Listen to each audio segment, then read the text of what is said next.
हमर छत्तीसगढ़ महाने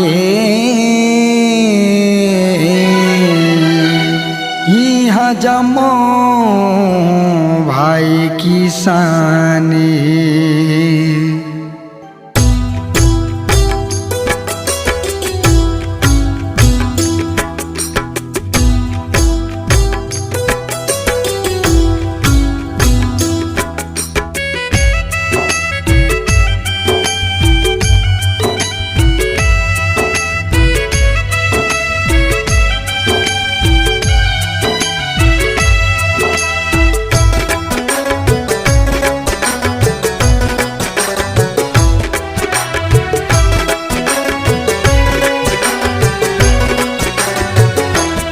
हमर छत्तीसगढ़ महान है यहाँ जम्मो भाई किसान। हमर छत्तीसगढ़ महान है यहाँ जम्मो भाई किसान। फहराए हमारे भारत के तिरंगा वही हमार पहचान। फहराए हमारे भारत के तिरंगा वही हमार पहचान। हमर छत्तीसगढ़ महान है यहाँ जम्मो भाई किसान। हमारे छत्तीसगढ़ महान है यहाँ जम्मो भाई किसान।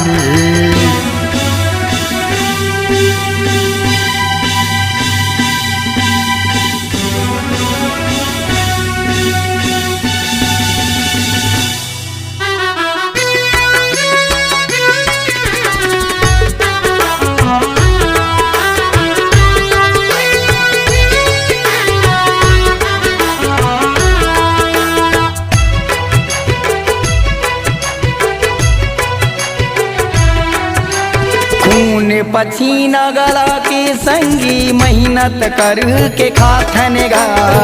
जय होवे हमारी छत्तीसगढ़ जिहाँ धान के कटोरा काथेगा।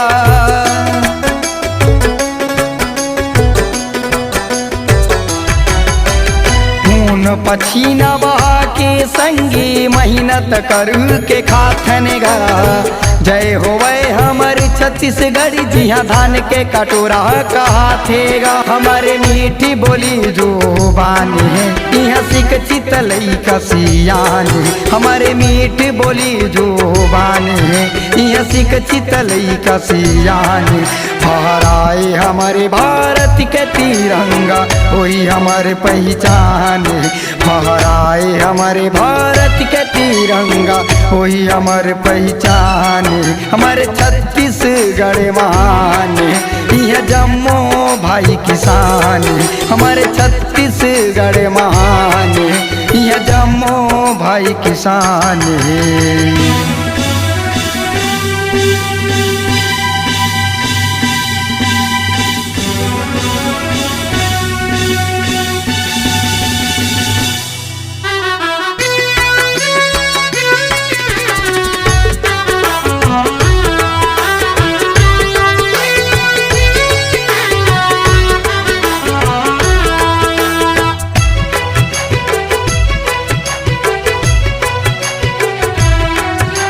छोटे बड़े यऊ संगी जहुरिया सबो लया पान मान थेगा। हमारे बोली छत्तीसगढ़ी ही सबो के मन लभा थेगा।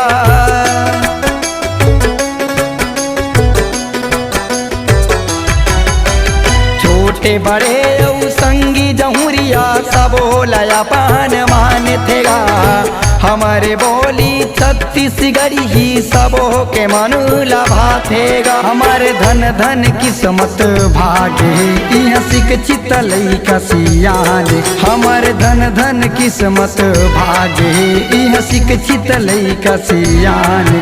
फहराए हमारे भारत के तिरंगा वही हमारे पहचान। फहराए हमारे भारत के तिरंगा वही हमारे पहचान। हमारे छत्तीसगढ़ महान यह जम्मो भाई किसान।